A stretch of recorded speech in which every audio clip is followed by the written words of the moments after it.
दोस्तों नमस्कार। मैं प्रशांत कौशिक संवाद इंडिया के मंच पर आप सभी का हार्दिक स्वागत करता हूं, हार्दिक अभिनंदन करता हूं।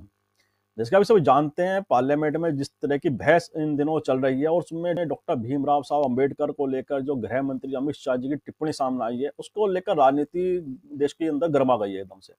सत्ता पक्ष और विपक्ष एक दूसरे पे लगातार गंभीर आरोप भी लगा रहे हैं। जहां सत्ता पक्ष का कहना है कि कांग्रेस ने कभी भी बाबा साहब का सम्मान नहीं किया। भाई कांग्रेस भी लगातार हमलावर है अमित शाह जी के बयान को लेकर, वह लगातार उन पर तमाम तरह के आरोप लगा रही है।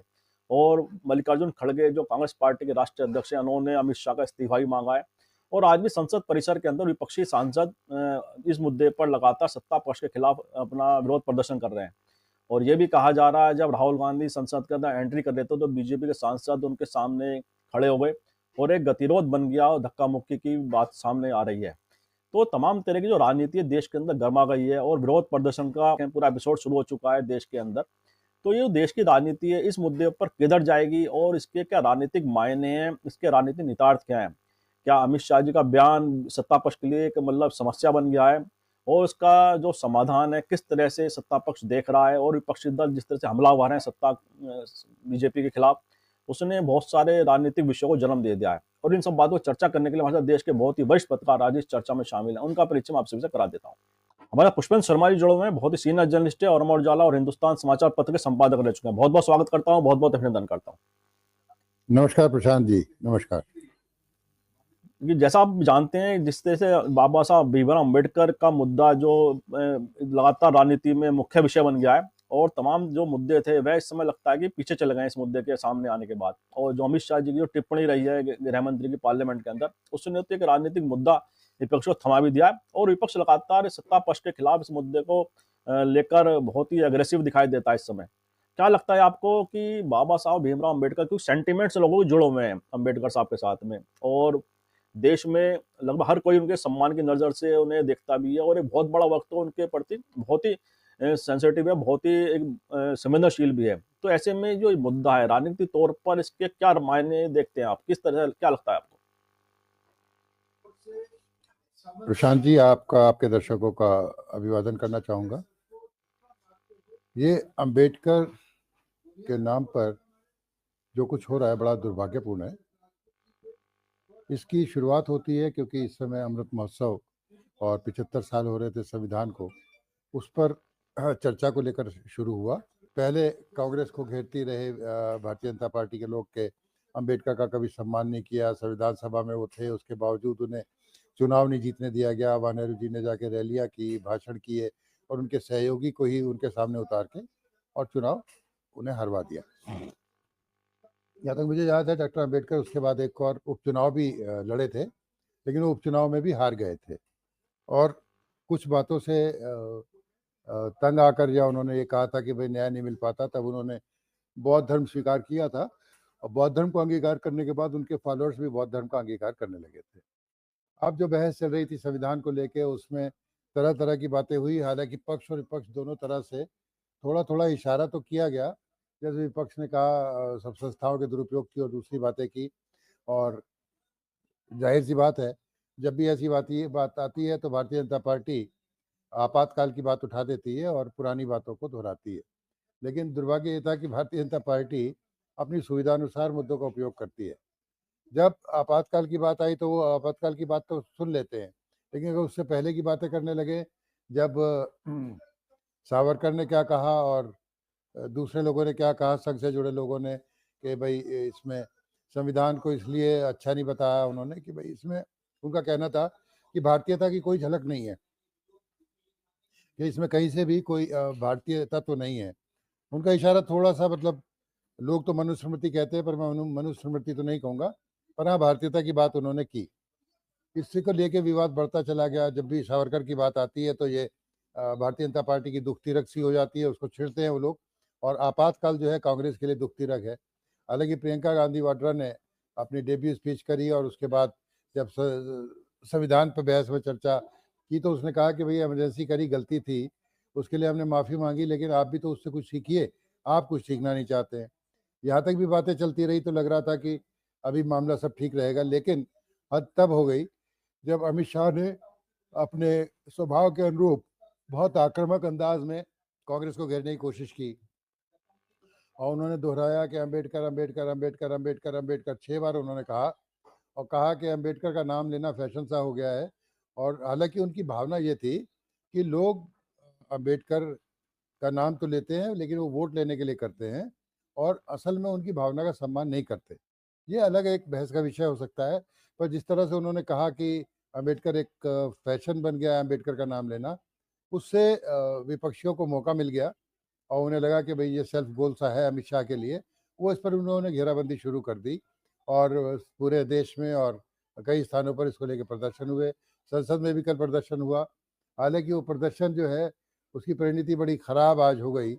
आज जब हम और आप बात कर रहे हैं तो सुर्खियां चल रही हैं कि राहुल गांधी ने भारतीय जनता पार्टी के एक सांसद को धक्का दे दिया और 2 सांसद घायल हो गए। उधर से राहुल गांधी का कहना यह है कि भारतीय जनता पार्टी के लोगों ने धक्का मुक्की की। किरण रिजिजू का बयान है कि भाई लोग रोजाना जो है कांग्रेस वाले प्रदर्शन कर रहे थे, आज पहली बार भारतीय जनता पार्टी के सांसद प्रदर्शन कर रहे थे जिससे वो बौखला गए।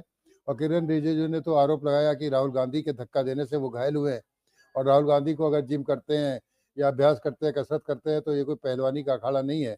लेकिन जो भी कुछ हुआ वो बड़ा दुर्भाग्यपूर्ण हुआ। राहुल गांधी का आरोप सही है या विपक्ष का आरोप सही है ये तो जांच के बाद पता चलेगा, पर इसकी परिणति यहाँ तक पहुँच गई। तो ये अम्बेडकर का नाम को लेकर ही सब कुछ चल रहा है। नहीं नहीं नहीं, देखिए मैं पता नहीं आपके, शांत हो जाए, आपके कैमरा में होगा। ये पार्लियामेंट की एंट्रेंस है, इसमें मैं अंदर जाने की कोशिश कर रहा था तो बीजेपी के एमपी जो थे वो मुझे ऐसे रोकने की कोशिश कर रहे थे, धकेल रहे थे और मुझे धमका रहे थे, तो वो हुआ है बस।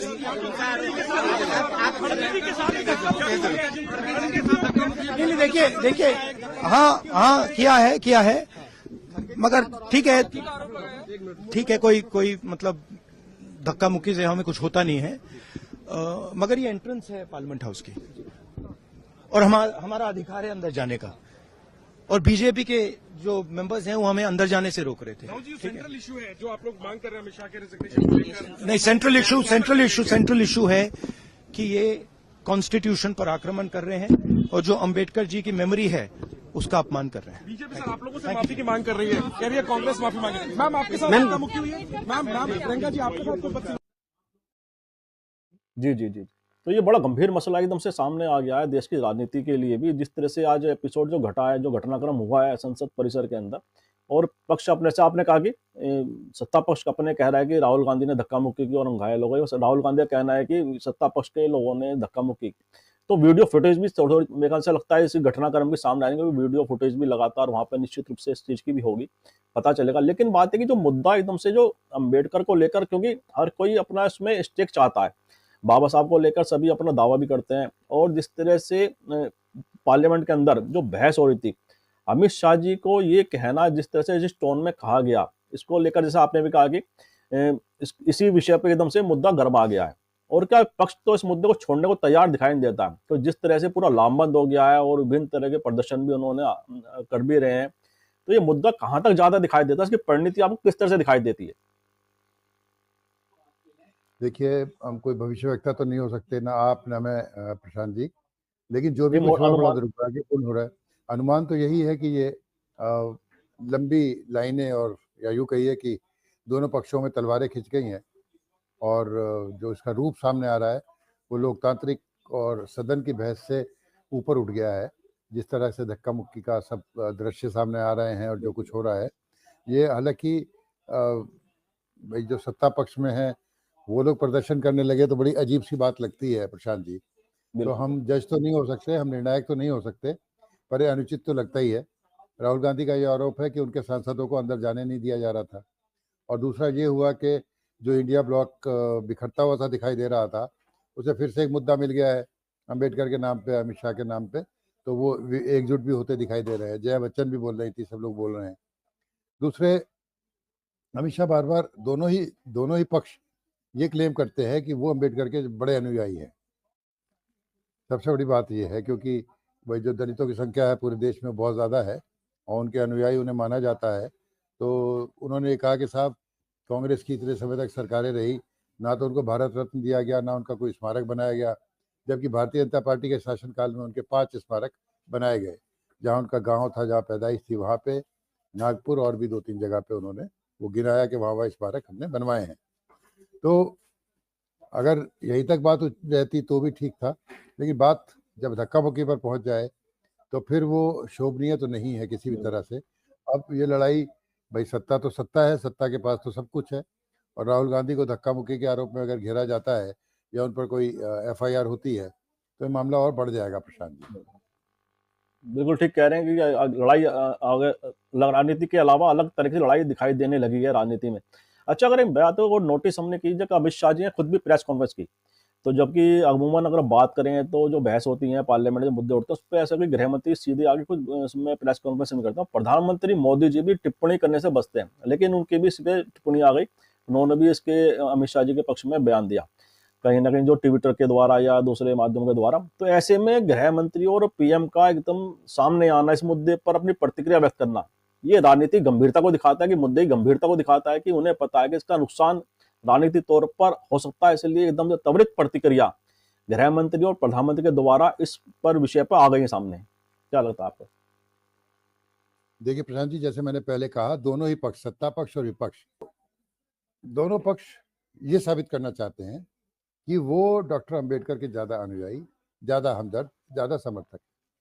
इसी को लेकर सारी बहस चली, जब आरोप प्रत्यारोप का दौर भी इसी को लेकर चला। हाँ, ये बिल्कुल आपने अच्छी बात उठाई कि आमतौर पर गृह मंत्री इस तरह से प्रेस कॉन्फ्रेंस नहीं करते सदन के मुद्दों को लेके। आप इसमें भी यही है कि पहले मुर्गी आया अंडा, पहले खड़गे साहब ने पीसी करी, फिर उन्होंने पीसी करी, और प्रधानमंत्री मोदी जो कई मुद्दों पर बिल्कुल चुप रहते हैं, उन्होंने भी एक्स का सहारा लेते हुए बड़ा दुर्भाग्यपूर्ण इसे बताया कि कांग्रेस ही उनका अपमान करती रही है हमेशा, और ये झूठी बात है कि जो अंबेडकर के लिए कर रहे हैं, और एक तरह से परेशान करने की बात है। अमित शाह ने तो ये भी कह दिया कि मेरे बयान को तोड़ मरोड़ के पेश किया गया, जबकि उसकी तो वीडियो रिकॉर्डिंग सब कुछ है, सब कुछ मौजूद है। तो सब कुछ इसीलिए मौजूद। मुझे लगता है कि ये मजबूरी का सौदा था इस प्रेस कॉन्फ्रेंस को करना, और मजबूरी में ही आके अमित शाह जी को प्रेस कॉन्फ्रेंस करनी पड़ी, और प्रधानमंत्री मोदी को भी एक्सपर्ट टिप्पणी करनी पड़ी। अगर ये हमला तेज ना होता विपक्ष का तो शायद ये बात गोल हो जाती। जैसे कहते हैं ना कि गुठलियों में बेर मिला दिए, तो हो जाता है ऐसा। लेकिन क्योंकि दोनों पक्ष इस पे आक्रामक है और कोई भी ये मौका नहीं देना चाहता कि उस पर यह आरोप लग जाए कि वो अंबेडकर विरोधी है, दोनों ही पक्ष ये चाह रहे हैं, तो उसी की लड़ाई चल रही है। और जैसा आपने पूछा था, मुझे लगता है लड़ाई अब ये लंबी चलने वाली है और इस पर बहुत बहस होने वाली है देश में। बिल्कुल बिल्कुल सही कहा कि बहुत बहस होने वाली है। अच्छा, जो नैरेटिव की लड़ाई है, अगर हम देखें कि बीजेपी क्या, जैसे कि ना, जब आदमी हाथ जल जाता है तो बड़ा एकदम से सतर्क हो जाती है। तो पार्लियामेंट चुनाव में हमने देखा था कि संविधान का मुद्दा बीजेपी के खिलाफ गया, और बीजेपी को भी उन्हें पूरा एहसास है कि संविधान वाला मुद्दा ने उनके खिलाफ चुनावी जो रिजल्ट उनके लिए आए हैं वो उसी की वजह से आए हैं कि संविधान का मुद्दा उनके खिलाफ चला गया। तो ऐसे में अम्बेडकर बाबा साहब को लेकर वो ज्यादा सतर्क है, इसलिए गृह मंत्री और प्रधानमंत्री के एकदम से जो प्रतिक्रिया सामने आई, उन्हें लगता है कि जो संविधान वाले मुद्दे ने जो उनके खिलाफ काम किया चुनाव में, क्या ये वाला मुद्दा अगर विपक्ष मजबूती से खड़ा कर पाया, इसको बिल्डअप कर पाया, तो ज्यादा नुकसान उनके आने वाले समय में हो सकता है। ये भी कारण है क्या? बहुत बहुत अच्छे से प्रशांत जी आपने खुद ही बातें कह दी, और ये बड़ा अच्छा लगा मुझे आपके साथ बात करके। देखिए, ये संविधान का मुद्दा भारतीय जनता पार्टी के लिए थोड़ा दुखती रग जैसा है। 2024 के लोकसभा चुनाव में 400 पार का नारा देना, फिर 3 सांसदों का ये कह देना कि संविधान भी बदला जा सकता है, तो लोगों के मन में आशंकाएं पैदा हो गई थी बहुत ज़्यादा। और भारतीय जनता पार्टी अब ये बताना चाहती है कि नहीं, हम संविधान नहीं बदलना चाहते, और हम तो इसका पूरा सम्मान करते हैं।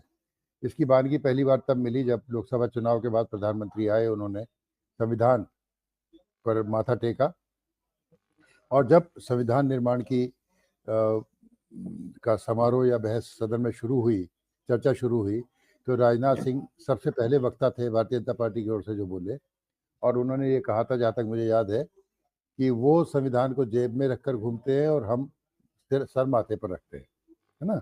सर माथे पर रखना एक उक्ति होता है कि भाई हम उसका बहुत सम्मान करते हैं। फिर धीरे धीरे बात राहुल जी बोले, फिर अखिलेश बोले, और प्रियंका बोली, राज्यसभा में प्रोफेसर मनोज झा बोले। तो सबकी बातें सुने तो बड़ा एक बात लगती है कि भाई क्या देश का स्वरूप होना चाहिए था, क्या हो पाया, क्या नहीं हो पाया। और मनोज झा ने तो थोड़ा सा इशारा भी किया कि हर बात के लिए नेहरू को गाली देना या उस पर आरोप लगाना कहाँ तक उचित है। और उनका ये भी कहना था कि उस समय के जो हालात थे उस समय क्या हुआ होगा, क्या किया गया और आज के क्या हालात हैं। तो इसने एक जो बर्ड्स आई कहते हैं ना, जिसे कहते हैं ना भाई विहंगम दृष्टि से देखा गया, तो उस दृष्टि से देखें तो फिर भी सार्थक चर्चा तो ही नहीं इस पे, है ना, कि भाई आज आर्थिक असमानता को कैसे दूर किया जाएगा, हर एक घर तक शिक्षा का स्तर कैसे बढ़ाया जाएगा, स्वास्थ्य सेवाएं कैसे बेहतर होंगी, इन बातों का जिक्र नहीं किया गया। तुमने अच्छा पालन किया या मैंने सम्मान किया, इस बातों पर केंद्रित हो गई ये बहस।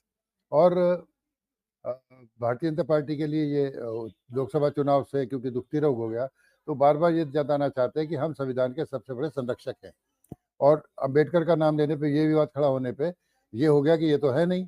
तो अगर ये विवाद साबित हो जाता है कि अंबेडकर का अपमान किया अमित शाह ने, ये धारणा बन जाती है, तो इसका नुकसान उन्हें आगे चल के बहुत सारे चुनाव में होने वाला है। इसलिए दोनों ही पक्षों के लिए बहुत अहम है, पर भारतीय जनता पार्टी के लिए उससे ज़्यादा अहम है। जी, बिल्कुल, बिल्कुल, बिल्कुल सही कहा आपने कि भारतीय जनता पार्टी की ज़्यादा अहम है, क्योंकि राजनीतिक नैरेटिव जिस तरह सेट हो रहा है, वह कहीं न कहीं उनके लिए बेचैनी तो परेशानी का कारण भी बन रहा है और बेचैनी भी उनके अंदर हो रही है। स्पष्ट रूप से दिखाई भी देता है उनके विभिन्न नेताओं की जो प्रतिक्रिया आई है।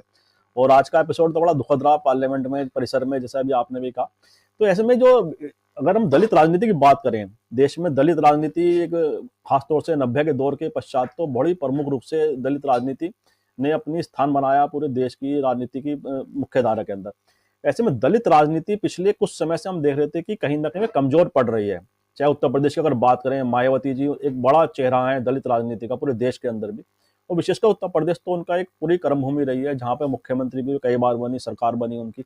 ऐसे में दलित राजनीति के दृष्टिकोण से अंबेडकर साहब का यह मुद्दा क्या उनके लिए संजीवनी का काम करेगा? दलित राजनीति का दोबारा उत्थान, मतलब एक दोबारा से सूर्योदय हो सकता है दलित राजनीति के बड़े नेताओं के लिए? अवसर है क्या उनके लिए इस मुद्दे को किस तरह से वे आगे लेकर बढ़ते हैं? कि दलित समुदाय अंबेडकर साहब के साथ कहीं ना कहीं बहुत ही जुड़ावपना महसूस करता है, एक भगवान की तरह उन्हें पूजा जाता है। ऐसे में ये मुद्दा कितना संजीवनी वाला साबित हो सकता है दलित राजनीति के दृष्टिकोण से? नहीं प्रशांत जी, मुझे नहीं लगता कि इस कारण से कोई दलित नेता उभर कर आ जाएगा। ये द्वंद्व तो पक्ष और विपक्ष के बीच ही रहेगा, सत्ता पक्ष और उसके। देखो, इसका एक बड़ा प्रत्यक्ष उदाहरण है, क्योंकि मान सम्मान करना, अनुयायी बनना और चुनाव जीतना दो अलग अलग चीज़ें हैं। अगर खाली दलित राजनीति पे चुनाव जीते होते तो अंबेडकर चुनाव क्यों हार जाते, और वो उपचुनाव भी क्यों हार जाते, और खाली दलित वोटों के सहारे मायावती क्या कर पाई, आपने देख लिया। और उनका तो बल्कि सेंध भी लग गई है, चंद्रशेखर रावण जैसा नेता बीच में घुस गया।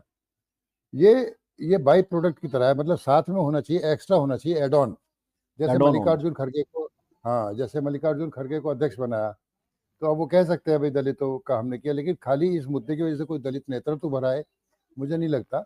क्योंकि सोशल इंजीनियरिंग और सारी बिरादरियों को साथ लेके चलना पड़ता है चुनाव में, तब जाके कहीं चुनाव में सफलता मिलती है, किसी एक बिरादरी पे नहीं। हाँ, मुद्दा अगर आप कहें, मुद्दा जरूर है, लेकिन इससे कौन कितना संवेदनशील होगा और चुनाव आते आते ये मुद्दा कहाँ तक ठहरेगा, उस टाइम तक कितने लोगों को इसकी याद रहेगी, ये सारी बातें हैं प्रशांत जी, जो निर्भर करता है कि भाई आगे दलित नेतृत्व या दलित वोटों का जो एकीकरण है या गोलबंदी है वो कैसी हो पाएगी, उसको हमें देखना पड़ेगा। पर मुझे नहीं लगता कि इस वजह से कोई नेतृत्व उभर के आ जाए दलित में, ऐसा मुझे नहीं लगता प्रशांत जी। जी, जी, जी, जी। बिल्कुल, बिल्कुल ठीक कहा कि अब दलित केवल केवल दलितों के नाम पर राजनीति के साथ कहीं न कहीं दूसरी चीज़ें भी ऐड ऑन करनी पड़ती हैं। राजनीतिक समीकरण इस तरह से होते हैं, सामाजिक समीकरण कह लीजिए, राजनीतिक समीकरण कह लीजिए, कि किसी भी एक समुदाय या किसी भी एक वर्ग के आधार पर आप राजनीति को सफलता के आगे तक नहीं ले जा सकते। कुछ समय तो आपको मिल जाती है, लेकिन पूरी अगर सफलता लेनी तो दूसरी चीज़ें आपको साथ में जोड़नी पड़ेंगी। तो बहुत ही आपने पूरी विस्तृत व्याख्या की आज के मुद्दे पर, जिस तरह गंभीर मुद्दा बन गया देश की राजनीति में ये। और मुझे विश्वास भी है दर्शकों को चर्चा पसंद आएगी, उन्हें समझ में आ गया कि आखिरकार देश की राजनीति किस नए मोड़ पर जा रही है और किस तरह से जो पार्लियामेंट में बहस होती है वह भी किस तरह की बहस का स्तर हो चुका है कि ऐसे मुद्दे लगातार पक्ष को और विपक्ष को दोनों को मिलते रहते हैं, जिस मुद्दे पर वह अपनी राजनीति को आगे बढ़ा सके। इन्हीं बातों से आगे चर्चा को विराम भी देते हैं और मैं आपका बहुत बहुत आभार और धन्यवाद व्यक्त करता हूँ कि आपने हमारे दर्शकों में समय निकाला। बहुत बहुत धन्यवाद आपका। और मैं आप सबसे आग्रह करता हूँ इस वीडियो को लाइक करें, शेयर करें, कमेंट करें, साथ ही संवाद इंडिया चैनल को सब्सक्राइब करें, बेल आइकन जरूर दबाएं, जिससे संवाद इंडिया के अपडेट आपको समय से मिलते रहे। आप सभी का बहुत बहुत धन्यवाद, बहुत बहुत अभिवादन।